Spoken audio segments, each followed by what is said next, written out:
Indaba, my children. Part 3. The Spawn of the Dragon. Simba the lion was old. Simba the lion was weak, mad with hunger and frustration. There is nothing more terrible for a beast once strong than to find itself slowly succumbing to the ravages of old age.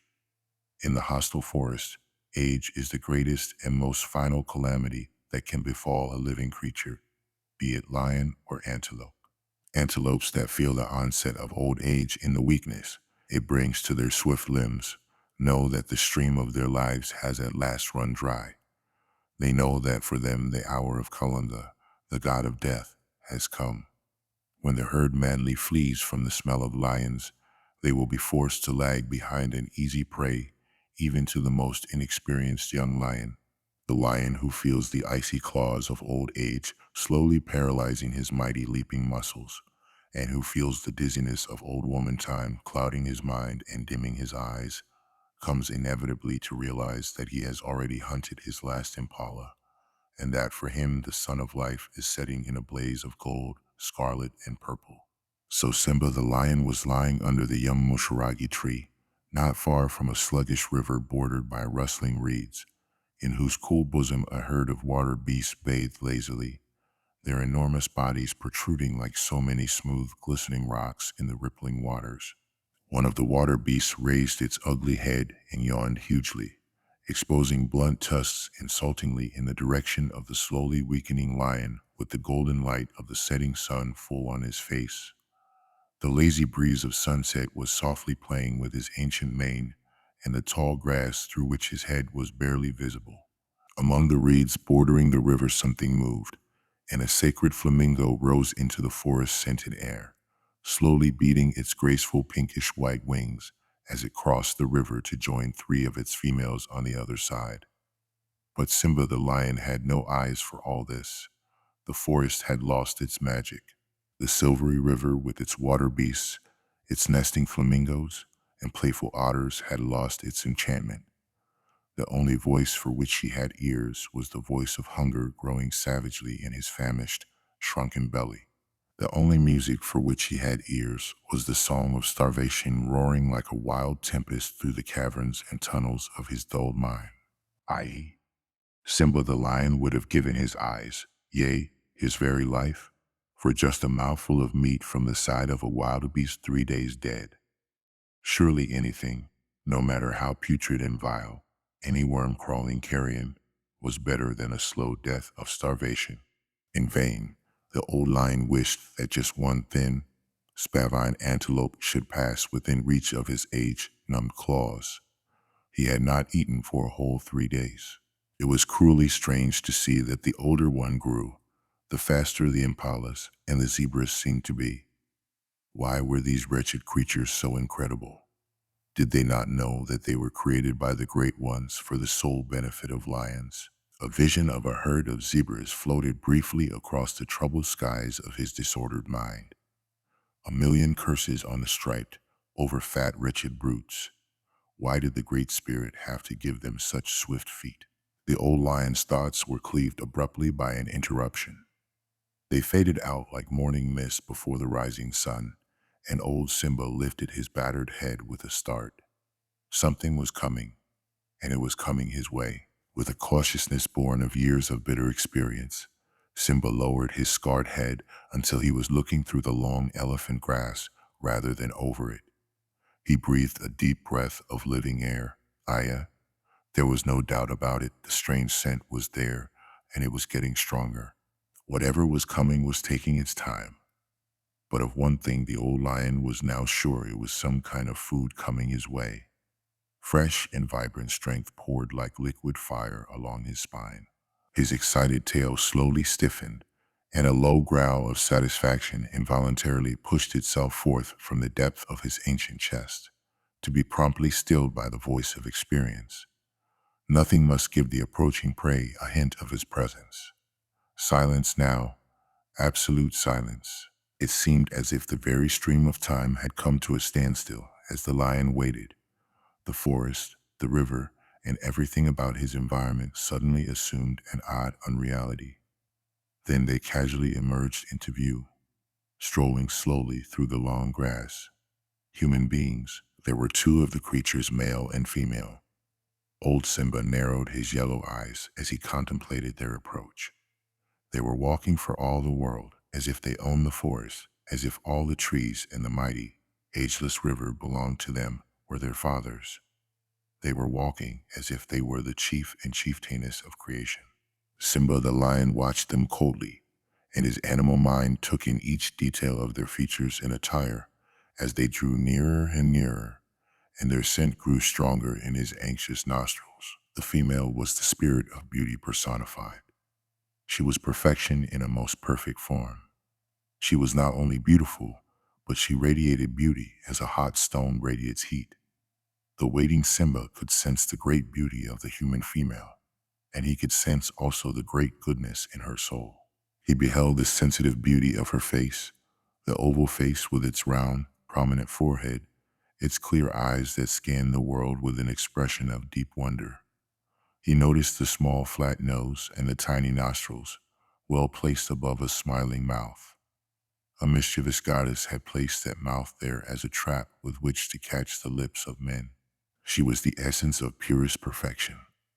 Some goddess of skill must have spent precious time molding each bulge and curve of that heavenly physique. This woman was living beauty carved in dark brown musharagi, a statue of perfection carved in living ebony. Her attire was simple indeed. She wore a short skirt of tan cheetah skin heavily trimmed with cowrie shells around the hems.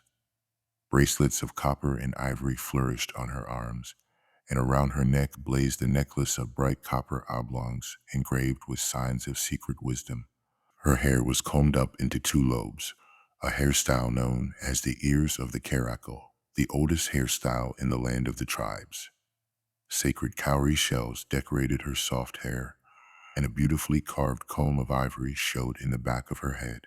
The old lion did not know it, of course, but he was looking at the famous and most beautiful woman that ever lived, Marimba, the daughter of Odu and the incomparable Amarava, mother of nations. He was looking at the woman who gave the tribes some of the oldest and most beautiful songs on earth, and who invented countless musical instruments, each destined to carry her name in some form or other, Marimba, the mother of music. The man was tall and slender, but strongly built. His face was not handsome, but it was determined and manly, like the rest of his body. And whereas the woman beside him was beauty incarnate, he was the personification of strength and invincible loyalty. He wore a crude loinskin around his manly hips and a band of python skin around his head. A necklace of the teeth of hyenas was around his muscle-corded neck, while a solitary bracelet of copper shone on his right forearm. In his left hand, he held a crude shield of buffalo skin, while in his right, he carried a weighty harpoon of wood, tipped with a flake from the shin bone of a giraffe. He carried this strange weapon because, at this time, the tribes had not yet learned the secret of extracting the hard iron from the ironstone. That knowledge was brought to this continent by the strange ones very many generations after the events here mentioned occurred.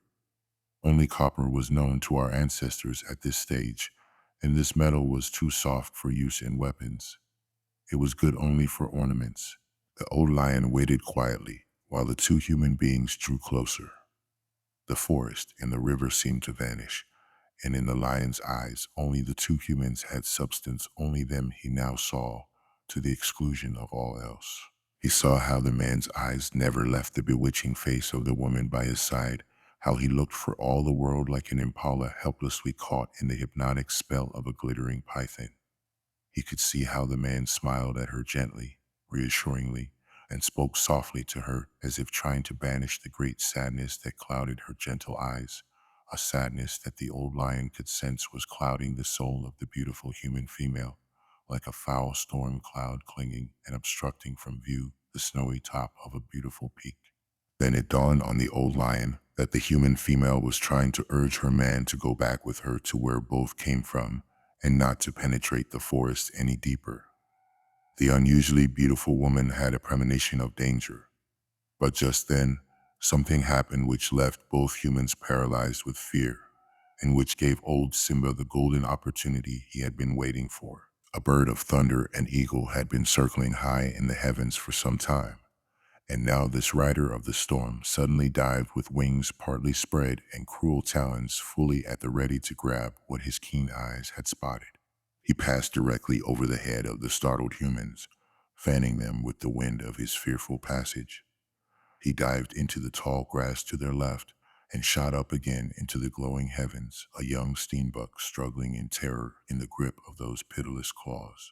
While the shocked humans stood rooted to the ground, numbed by this awful and rare omen of violent death, old Simba gathered every ounce of his fast ebbing strength and launched himself in an all but feeble charge.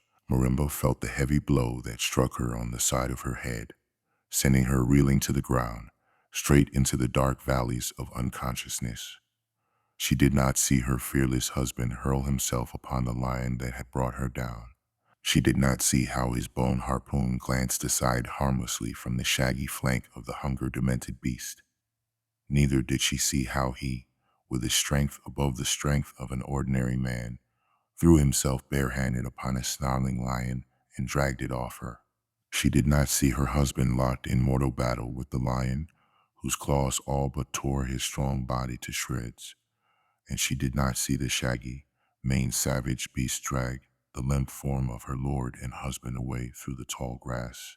Simba the lion had found a meal at last, and the Princess Marimba, chieftainess of the Wakambai tribe, had lost yet another husband, the second husband she had lost since the cruel goddess of evil, the night-walking Watamaraka, had laid a curse on her. The mother of demons had one day approached her and commanded the shocked daughter of Odu and Amarava to become one of her handmaidens in the land of darkness, and this Marimba had flatly refused to do. Watamaraka then placed a curse upon Marimba, saying that any man she would love and marry would die violently and in her presence within 3 moons of their marriage. Exactly 3 moons after the curse was pronounced, Marimba's husband, the hunter Zumangwi, whom she had married 16 years earlier, and who was the father of her young son, had been trampled to death by a rogue elephant. Marimba and the boy Kahawa had managed to escape by climbing a tall tree and had watched in horror as the head of their home met his untimely death almost immediately below them.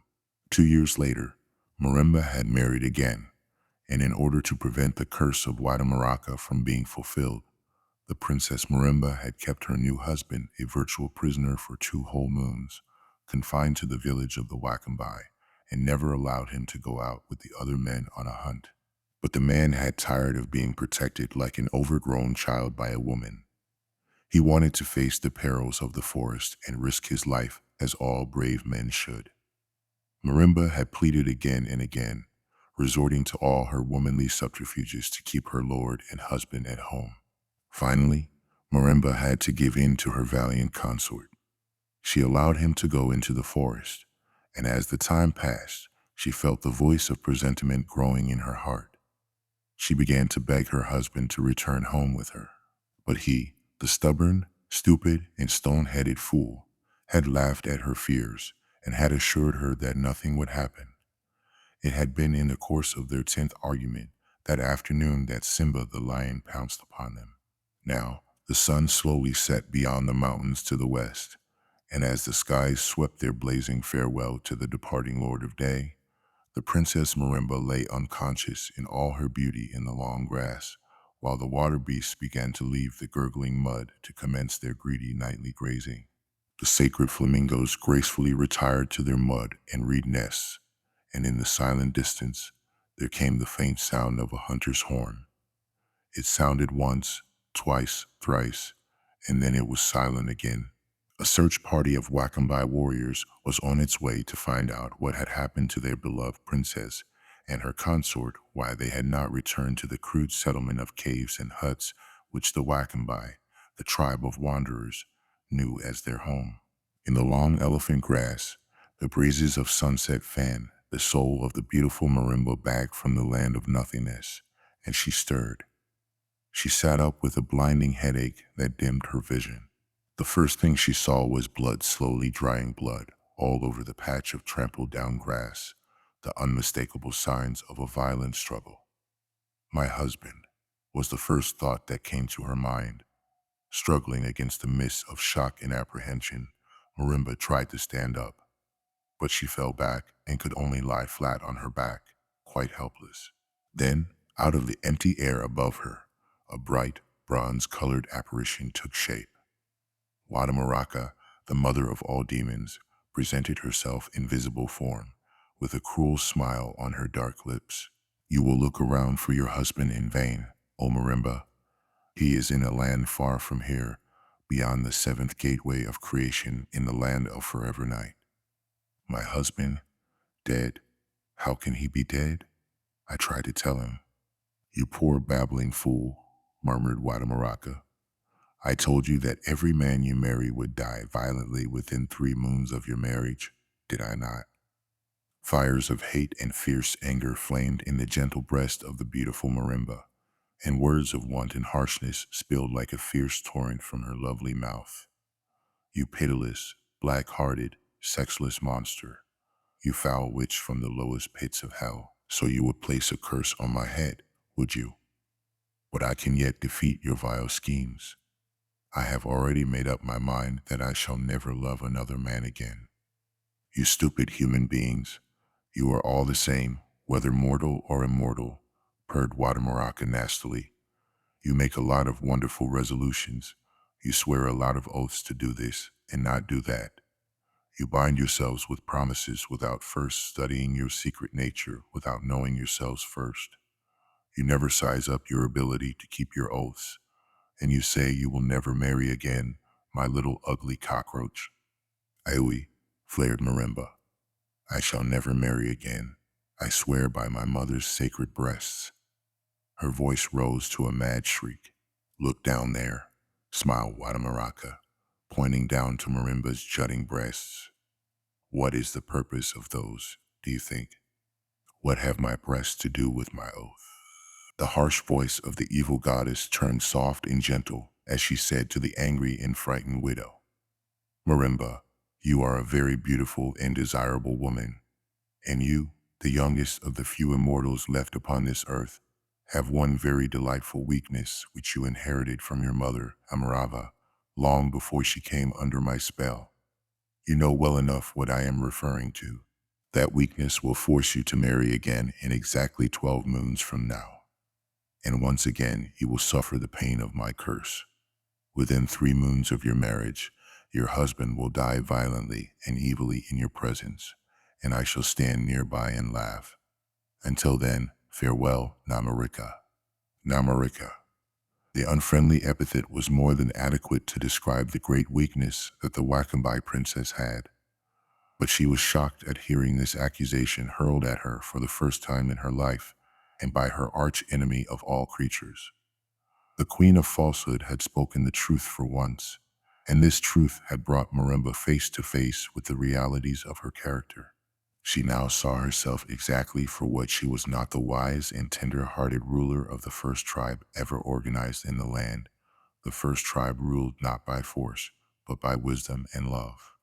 She saw herself not as the loving mother of a boy wiser than his 15 tender years and braver than 1,000 lions, but as a very ordinary, frail woman tormented by the unceasing demands of her own exotic body. The silent forest suddenly seemed to possess voices. The distant tree trunks seemed to have grown faces and eyes that leered at her, and mouths that laughed hideously. Oh no, gasped Marimba, and just as she lapsed once again into the valleys of unconsciousness, she heard the brazen laughter of the mother of demons rippling through the forest as the triumphant goddess took her departure to the land of forever night. Asterisk, an old Wakambai word which has no exact equivalent in English. In that language, it would have a very vulgar meaning, but not in its Bantu sense. Literally, it combines the two words itch and hip. It is used to describe a woman who has an insatiable thirst for a man, Oko. For the beautiful one, this was not only the day of soul-searing sadness and cruel bereavement, it was the day of self-revelation too. And this day, which comes to all of us sooner or later in the course of our lives on this earth, is the most painful in a human being's existence. Many of us go through the swamplands and deserts of life, swathed in a glossy chaos of self-delusion. We deceive ourselves into believing that we are wise, strong, and invincible, and that in all the world there is no one like oneself. We believe this until the day when we have to stand and look down upon the false images of ourselves lying shattered at our feet. And on that day, we discover that we are the exact opposite of what we thought we were. Thus it was with the Princess Marimba on the day her lord and husband died, that day when time itself was still in its infancy, so many hundreds of generations ago. She had been firm in her belief that she was wise and strong enough to withstand the savage onslaughts of cruel fate. But she never realized that every human being born of a woman carries in him, or her, the seeds of his or her undoing. Even as she lapsed into unconsciousness, Marimba knew with a sick feeling in the valleys of her mind that she would marry again and that she would suffer bereavement once again. Kahawa, the son of Marimba, was very angry. His young eyes were red from weeping, and he could not sleep. He was angry with his dead stepfather for having exposed his dear mother to the dangers of the forest in spite of her warnings and protests. He was also angry with his stepfather for having been foolish enough to let a lion, and an old lame one at that, eat him. The tall, stone-headed, stupid son of a club-footed hyena should have known better than to let himself get killed and so make the incomparable Marimba and the whole of the Wakambai tribe unhappy. Serve the stupid wretch right? Did he not know that his wife was an immortal, and that her words and her warnings had to be obeyed and heeded? Good riddance, thought the boy coldly. Now my mother can concentrate on ruling the tribe instead of spending the greater part of the day in that silly fool's arms. It was well known that Kahawa had intensely disliked his stepfather while he lived, and he disliked him even more now that he was dead. He could not understand his mother's grief. Why, that idle good-for-nothing was much better off dead, so why waste tears over him? Kahawa let out a snort of anger and turned over on his left side on his bed of skins and dry grass in the cave. He stared angrily at the pale silver moon through the mouth of the cave. He heard the distant low wailing of the women of the settlement, who were gathered in the great hut to mourn with their chieftainess the death of her husband. He also heard the low groans of 2,000 warriors who were gathered, fully armed with clubs and bone-tipped harpoons, outside the great hut to pay tribute to the dead royal consort. All these sounds disgusted Kahawa, and he was still snorting his anger like the moon-struck young buffalo bull when the open entrance of the cave was briefly darkened by a fat silhouette. His best friend, Ampushu the Cunning, entered and sat down near the entrance, regarding the son of his beloved chieftainess with the usual expression of admiration on his fat, sweaty, and fish-like face. "I see you, O Ampushu," said Kahawa. Ampushu's ivory white teeth gleamed in the moonlight against the ebony of his oily face. "And I see you too, O Eagle of Marimba. You are well known for being an early sleeper, O Ampushu, so pray tell me, what brings you out at this time of the night?" Ampushu's face seemed to grow oilier. His big round eyes seemed about to fly out of their sockets, and he swallowed noisily once or twice. And then he just sat staring at Kahawa, his big mouth opening and shutting. He was obviously lost in the forest of fear. Has the hyena of darkness eaten your tongue, O Impushu? Asked Kahawa. Why is it that you do not talk, O my friend? "This unworthy one is afraid to arouse the anger of the royal one," said Empushu softly. "This lowly Empushu is afraid to be burned by the sun, that is the wrath of Kahawa." "Empushu," Kahawa said gently, "to me, you are like a brother, and I have always found reason to be thankful for your advice. Speak your mind and tell me what troubles you so." "Eagle of Marimba," said Empushu after a short silence, "Empushu never worries about himself, but for the prince who honors him with his friendship. And while this unworthy lay on his side in his hut early this night, he heard men whispering outside. The ears of Empushu are sharper than the bone needles the women use for sewing skin blankets together, and his brain is more cunning than that of the jackal in the forest. Tell me, O Impushu, what were the men whispering about? The miserable sons of the tree-dwelling monkeys were speaking ill of my Prince Kahawa, growled Impushu. It was that night walking charlatan Samojo and that fool Kayambo. They were saying it a thing of deep disgrace that the eagle of Marimba was not showing his sorrow for his dead stepfather by standing outside the great hut in armed vigil as the rest do, and that Kahawa seems pleased that his royal stepfather has gone to the land of forever night. The miserable fat hyena is quite right, cried Kahawa savagely. I am glad that my stepfather is dead, and tomorrow I intend to go into the council hut and tell these backbiting jackals so to their faces. I loathed the man while he lived, and I hate him still, though he is dead. And Pushu wiped his sweaty face with the back of his hand, and the expression on his cunning face became even more fish-like as he said, Eagle of Marimba, there are times when a man must swallow his pride and push his personal likes and dislikes into the depths of the darkest forests of his mind and do things which he would never have dreamt of doing. And for you, my prince, such a time has come. If you think that I must pretend and like a hypocrite mourn a man I hated, and push you, then you can go back to sleep, because that I shall never do. I have never pretended in all my life, and I shall not start now. Eagle of Marimba, insisted Empushu calmly, when you are chief or the son of one, there are things you have to do simply for appearance's sake, simply for the benefit of the stupid fools you rule, even if such things go against your feelings and your pride and conscience. A chieftain must hold the love and respect and the esteem of his subjects, always, otherwise he is lost. A chief or a prince must avoid being the laughingstock of his people or evoke their scorn, because once that happens, he is a chief no more, and your obvious pleasure at the death of your stepfather is fast making you the Wakambai, O royal Kahawa. What are they laughing at me for? Demanded Kahawa hotly. As they went away, I heard Kayambo and Samojo agreeing that you are a petty-minded fool who carries hatred to ridiculous levels, to beyond the grave. What? Cried Kahawa furiously, leaping to his feet and reaching for his spear. The foul beast dare insult me, the son of Marimba. Their muddy, sour apology for blood shall redden my spear. Killing those two will only make matters worse, O my prince, said Impushu calmly.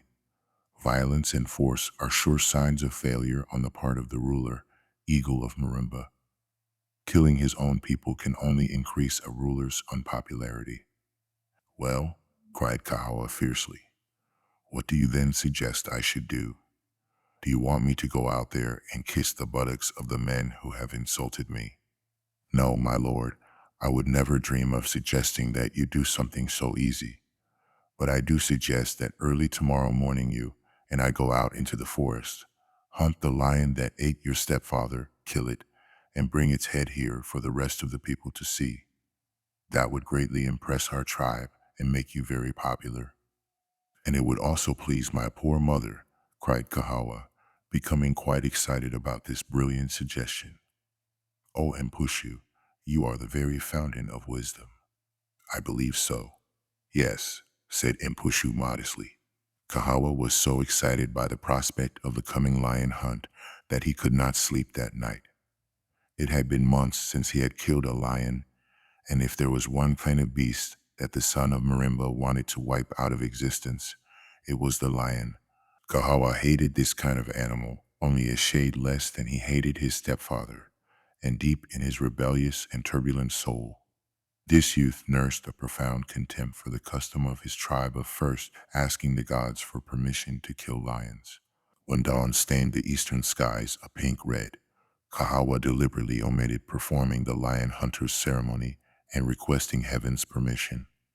He was content with washing his face, gargling with water mixed with powdered Indaba root, and combing his hair with a four-toothed ivory comb.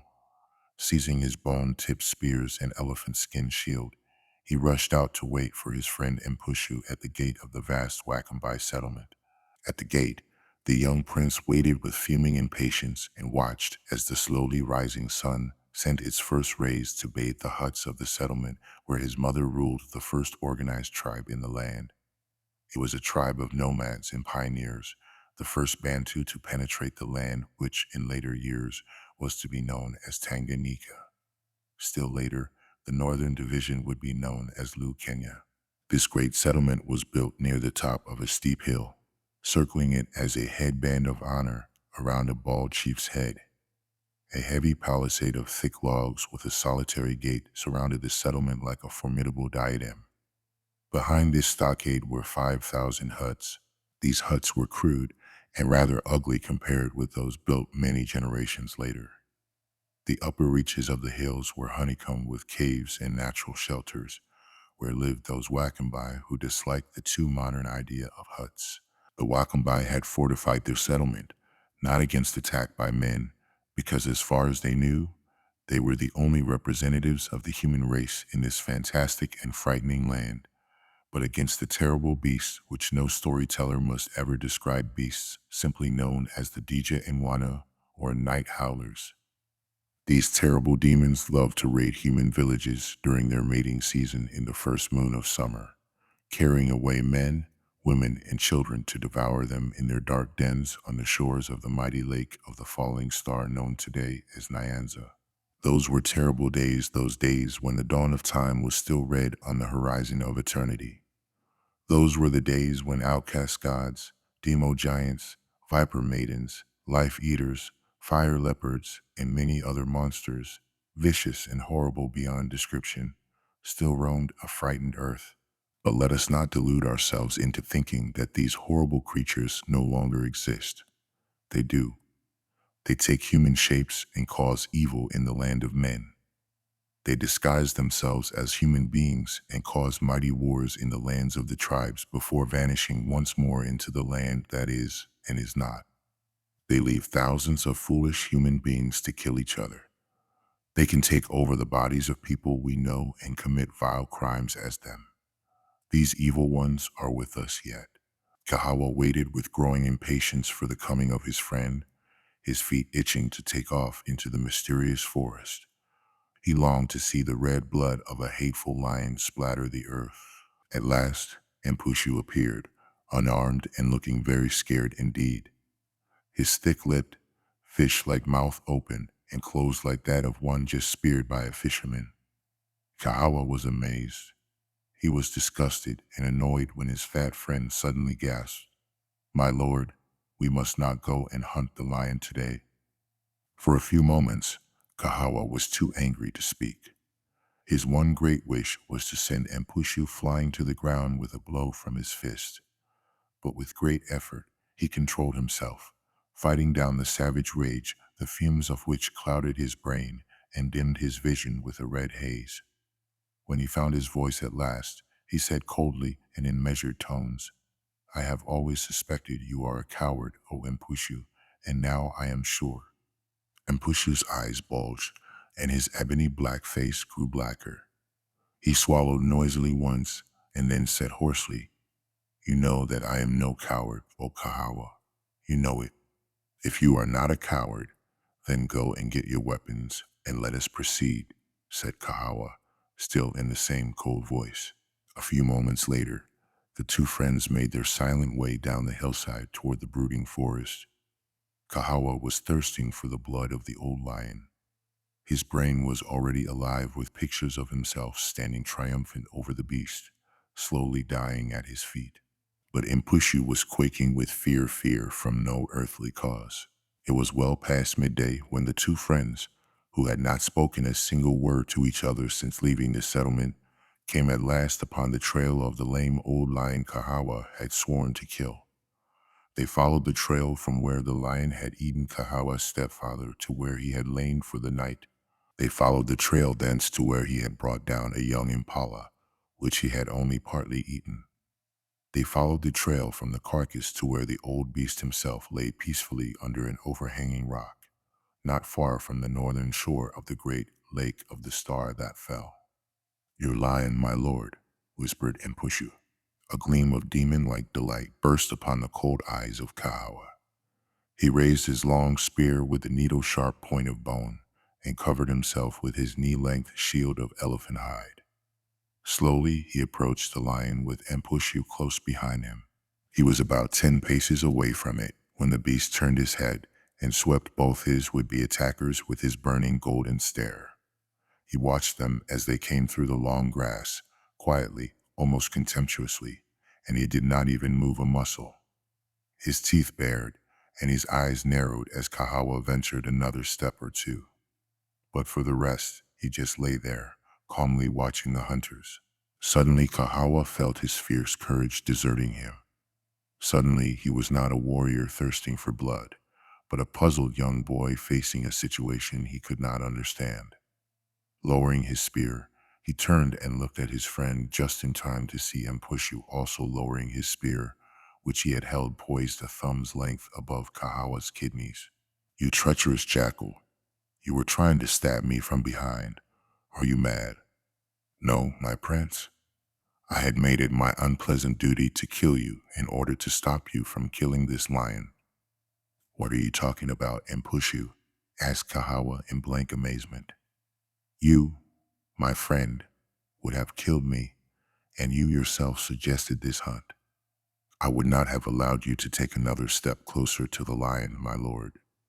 You see, that lion is set there as a trap by the gods. If you kill that beast, the Wakambai will be exposed to total annihilation." Kahawa's face was a mask of sheer astonishment and open-mouthed surprise. He stared at his friend for a few moments as if doubting his sanity. Then he said, "You are talking gibberish like a drunken monkey, O Mpushu. I beg you to make yourself clear." And Pushu told him of his dream and the priestess's warning, insisting that killing the lion would lead to disaster. After hearing his friend, Kahawa's courage and anger melted away. With tears in his eyes, he turned to Mpushu and said, "Come, let us go." Simba the lion watched the two humans retreat, disappearing into the forest, leaving him in peace. The old lion, overcome by a sense of calm and weakness, lowered his head between his paws, softly closing his eyes for the last time. And Pushu and his subdued, strangely silent friend Kahawa were still some distance from the hilltop settlement that was their home when the son of Marimba said to the older youth quietly, "And Pushu, do not look behind you now. Neither must you show any signs of fear or excitement, but we are being followed by a strange man, and he is not far behind. Is is he one of the evil ones? A life eater, maybe?" stammered Impushu, his teeth chattering with fear. "I know not, Impushu, but this much I am sure of: he is following us to find out where we stay, and at all costs we must not let him discover the settlement." "What? What are we going to do?" "We must ambush him, kill or capture him," said Kahawa coldly. "I saw his face through the corner of my eye as he looked over a bush some time back, O Mpushu, and I know he is not one of our people. His hair, for one thing, is of a strange hairstyle, with a bundle above his forehead. Where can he have come from? I do not know, but I think we have been wrong in thinking that we, the Wakambai, are the only human beings in this land. There is another race of men we have not realized existed, and that man following us is a member of this race. And this means that," gasped Mpushu, "this means that our first duty now is to reach the settlement and alert the people. But first, we must dispose of that man behind us. Now this is what we must do." The stranger was tall and lean, and there was an inbred viciousness about him that made Marimba sick with fear. Although he was now unarmed and bound securely hand and foot with strong thongs of kudu skin, he still looked dangerous, and the Wakambai warriors standing around him seemed to worry him not in the least. In fact, he looked up at them as if they were just so much useless vermin. And Pushu and Kahawa had carried the tall stranger between them for a distance after knocking him unconscious with a stone when he blundered upon their ambush. They had brought him to the base of the hill of the settlement and shouted to the guards to help them with their captive. They had tied him securely and brought him to Marimba, who was trying her best to interrogate him without any response. We mean you no harm, she was saying. We only want to know who you are and from where you come. Humph, grunted the stranger. I know you are not a life eater or a night howler, pleaded Marimba. You are a new race of man we never knew existed. Tell me, to what race do you belong, and where are the rest of your people? Huh, growled the stranger. This creature will not answer your questions, O Marimba, cackled the toothless witch Namuiza. But I know why he was following the two young men. He is a scout for a large force of other creatures like him, which is even now a quarter of a day's journey from here, and coming fast. How do you know this, O honorable wise woman Namuiza? Asked the princess, turning her beautiful, troubled face to look at the scrawny hag. The old woman cackled a weird witch laugh.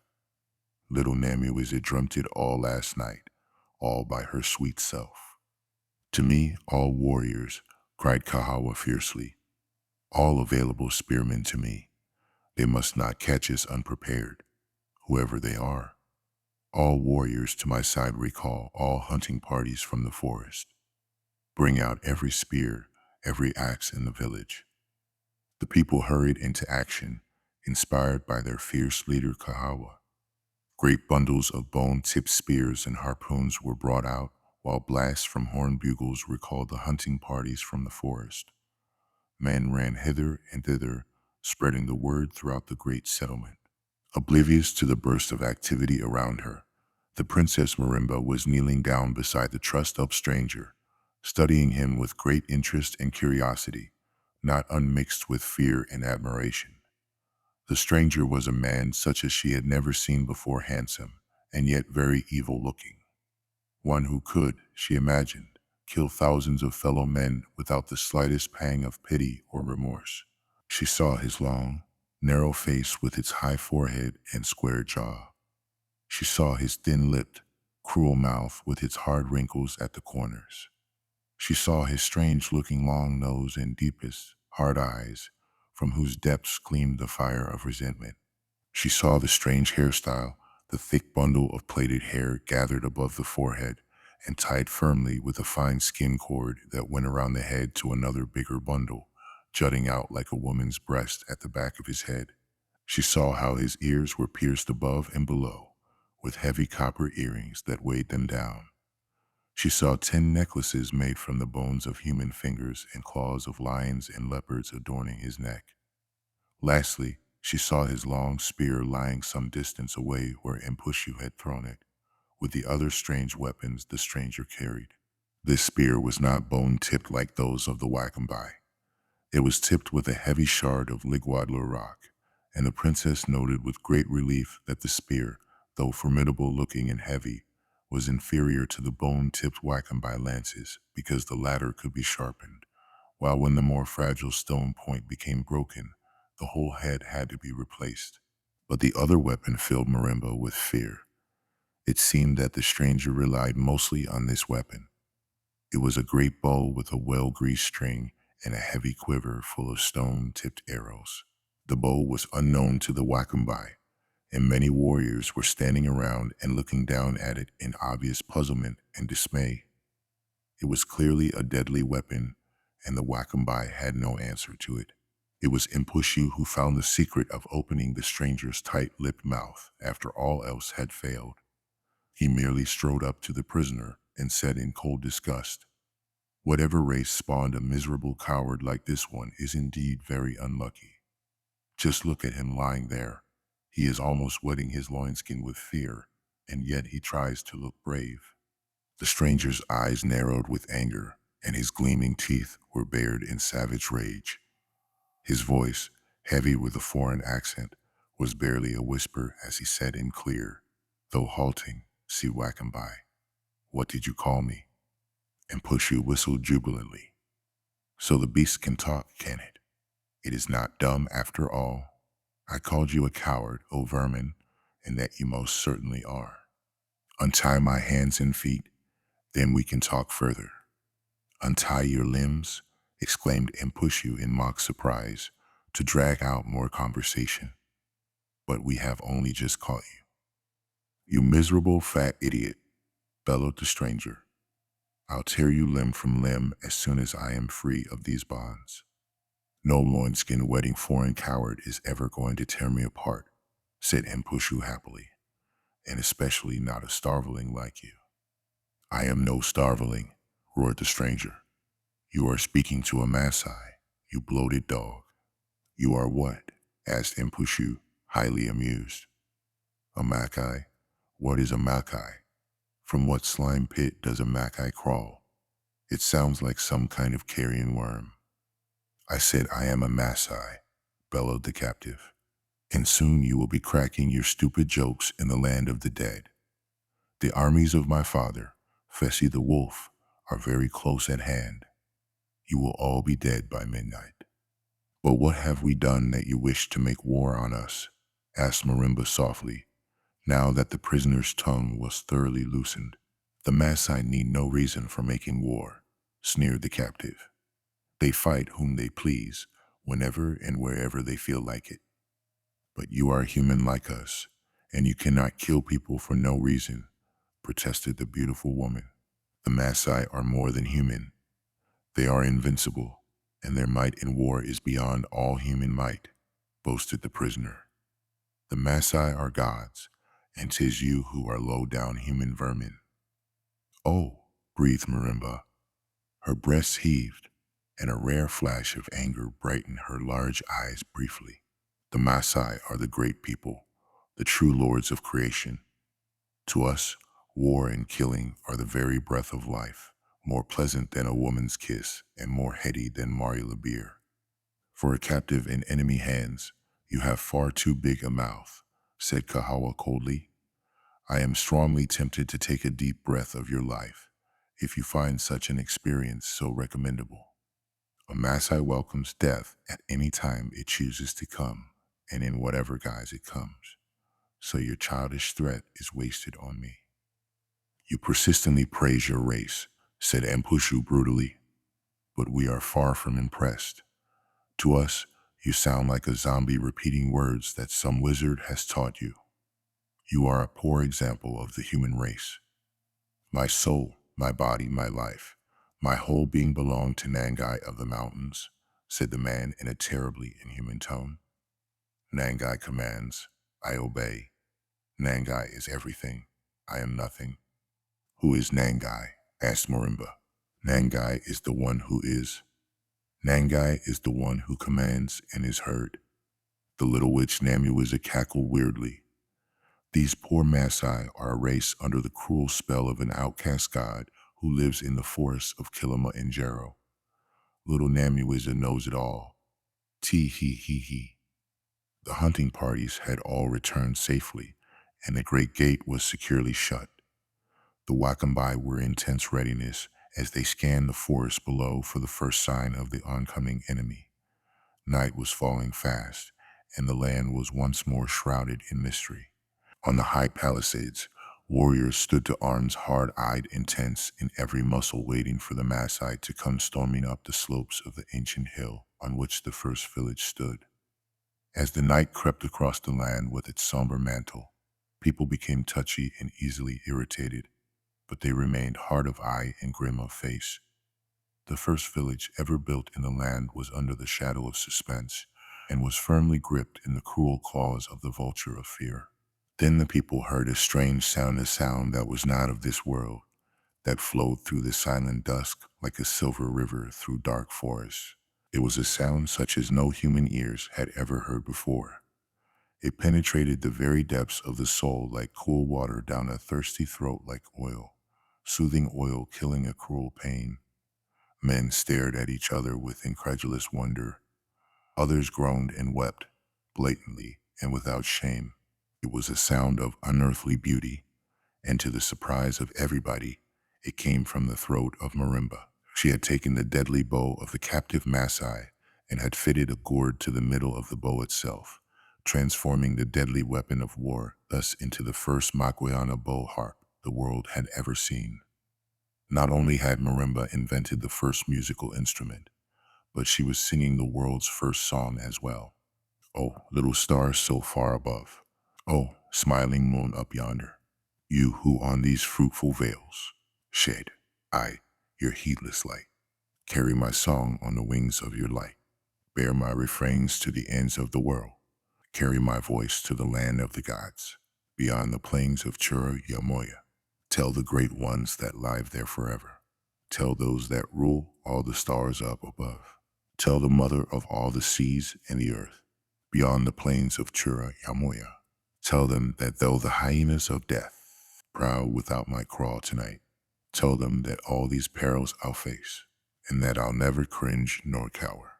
Tell them their servant implores them, for their strength and their guidance true. Mad is he who through life's swampland goes, without the guide from Tiro Yamoya, and the vast Maasai armies advancing through the forest upon the Wakambai settlement paused in bewildered confusion as that unearthly melody reached their ears faintly across the dark distance. Nangai of the mountains, save us. Like a deadly flower growing in a meadow of green grass, another strange idea was born in the brain of the Princess Marimba as she sang. This idea had nothing to do with music. It had a lot to do with death, soon to be meted out to the advancing Maasai. She promptly ordered her warriors to cut broad, long strips of strong kudu hide, while she organized the women into gathering piles of round stones in strategic positions behind the palisades. This done, the princess called her commanders together and explained to them the use of the slings of hide with a stone shot. The men listened in blank amazement as the incredible woman explained the use of this simple and yet deadly weapon that she had just invented. The night was as dark as the face of death. A mighty storm was building up its wrath in the east, and into the ears of Kahawa came muted peals of savage thunder. He also saw the distant flickers of searing lightning. Kahawa was alone. He was one of the many guards posted all along the narrow walk inside the great stockade to give the alarm should the Maasai risk a night attack.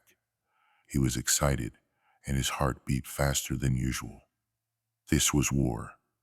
This was no stupid conflict between mere clans over a mere trifle. This was the real thing. War in its deadliest form. A war between two different races of men. Never since the very dawn of time had the land seen anything like it, two different races locked in a battle to the death. Kahawa was impatient. He wanted the Maasai to come quickly so that the battle might begin sooner. He wanted to see the effectiveness of the weapons used by either tribe, and especially the effectiveness of his mother's latest invention. Its effect should be devastating indeed. A soft footfall induced him to whirl around, his heavy war club firmly gripped in his hand. But he gave a sigh of relief when a well-known and beloved voice said softly through the darkness, "Kahawa?" "Mother," whispered Kahawa fiercely, "what are you doing here?" "I, too, am a warrior, Kahawa," came the rich voice from the darkness. "My son must not think that he is the only one who knows no fear. His mother is fearless too." The dark shape that was Marimba moved closer to her son, and a far-off flash of lightning was reflected briefly from the copper ornaments she wore. Kahawa felt a strong urge to tell his beloved parent to stop being foolish and to retire to her hut. Kahawa loved no one on earth more than he loved his mother, and it did not matter if the whole Wakambai nation were wiped out, as long as his mother was safe. It was understandable, therefore, that his mother's next words filled him with an insane rage and an unquenchable hatred of the Maasai. "Kahawa, I wonder whether it would not be wise for me to surrender myself to the Maasai when they come. It might stop them from attacking the village and stop a needless war." "Mother, what in the name?" "Listen, child, that Maasai you captured has been talking to us again. He told us the Maasai have known for a long time that we were here. They have known about us for many generations, but have simply chosen to leave us alone and continue fighting amongst themselves as they had always done. But some while ago their evil outcast god Nangai, who has enslaved the very souls of the Maasai, ordered them to attack us, and after wiping our tribe out, bring me back to him alive." "Bring you to him?" cried Kahawa furiously. "And what does he want to do with you?" It seems that when Nangai was driven out of the land of the gods, he was wounded grievously by an arrow of Milingu, the father of light, and he has been bleeding slowly out of existence ever since. His left arm has been almost completely eaten away by the poison from Milingu's arrow, and he is dying the slow death of an immortal god. In order to survive, he needs the living flesh of another immortal, a human immortal, to consume raw. He must also drink a little of that immortal's blood every day, and I happen to be the only immortal within reach. "Ai," cried Kahawa in utter disgust. "You must not think of surrendering yourself to that foul monster, O my mother. I cannot bear to think of you being mutilated by that ogre. My son, there is no other way. Nangai is dying fast, and he is getting desperate. If he cannot get me one way, he will the other, even if it means annihilating the entire Wakambai tribe. I cannot let this happen. I love the Wakambai people too much to be the cause of their destruction." With that, she turned to go, and Kahawa felt like a man who had been stabbed to the heart. His mother was his very life, and she was the only person for whom he had love. He did not relish the prospect of losing his only surviving parent. Come what may, he was not going to allow his mother to surrender herself to Nangai. He leapt after the departing silhouette and struck her a stunning blow on the back of her head with his war club. Using 2 of the 5 battle slings he had with him, he tied the heavenly form of his unconscious parent securely hand and foot. He then carried her to a small cave near the summit of the hill and gently laid her down within, rolling a great boulder over the mouth of the cave. As he turned away from the cave, the Maasai launched the long-awaited attack. It was as sudden as it was ferocious. One moment the settlement had been wrapped in silence, with the distant growls of the oncoming storm the only sounds heard.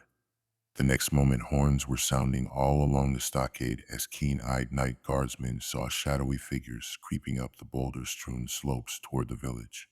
Wakambai warriors burst out of their huts and raced for the stockade as a withering storm of Maasai arrows fell upon the village. Men and women caught in the open screamed hideously as falling arrows tore into their bodies. But the palisades were manned by then, and the Wakambai were fighting back fiercely. About 5,000 battle slings snapped, and a hail of humming stones decimated the first wave of attacking Maasai warriors. The survivors dived back into cover, from where they directed a hurricane of arrows at the settlement. Covered by the fire from the survivors of the first wave, a second Maasai attack wave erupted from the darkness, rushing against the palisades. Though another humming tornado of slingstones mowed into this wave too, men died horribly in the battle-torn night. They died as slingstones crashed through their skulls or thudded into their bodies. They fell screaming as stones, as large as fists and larger, shattered their arm bones and shins.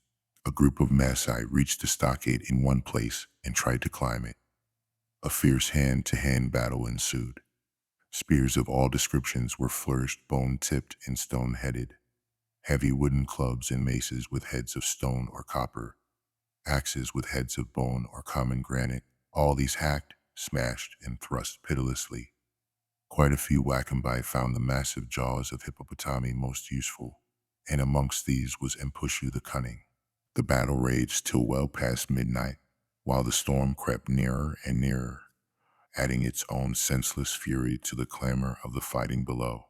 Twice on that horrible night, the son of Marimba hurled back single-handed groups of Maasai climbing the stockade. He was wounded thrice in the fierce fighting. The angry storm put an end to the battle. The wildly furious thunder crashed and boomed its anger at the struggling human creatures down below. Men were deafened and shocked by the loud peals of unearthly thunder. The ground shook and vibrated as the voice of the thunder demon tore through the very fiber of the earth, and the rain-pregnant clouds seemed to burst into hideous flame as sheets of purplish-white lightning ripped them to shreds of billowing, whirling wool. Bolt after bolt of forked lightning split the heavens apart as an axe splits the head of a man. And then, with a flare of flame as bright as the midday sun, and a crack that sent even the bravest of the brave cowering down like whimpering children. A bolt of lightning split a tall mapani tree from the crown to the very roots. Rain had not yet started to fall, but the Masai broke away and fled. The Wakambai, too, ran like so many rabbits for the safety of their huts and caves. A roaring fire was started in the forest by the lightning that had struck the Mapani tree, and hungry flames leaped high with joy, like a sunfish maiden leaping and writhing at a kiss from her lover. Shrill screams were heard above the shattering anger of the storm as Masai, frightened out of their wits, ran through the burning forest to escape the deadly embrace of the flames.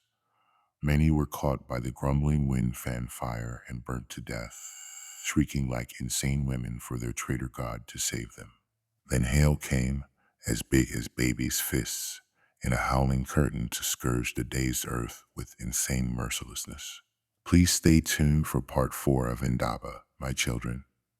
Thank you for your continued support and patronage.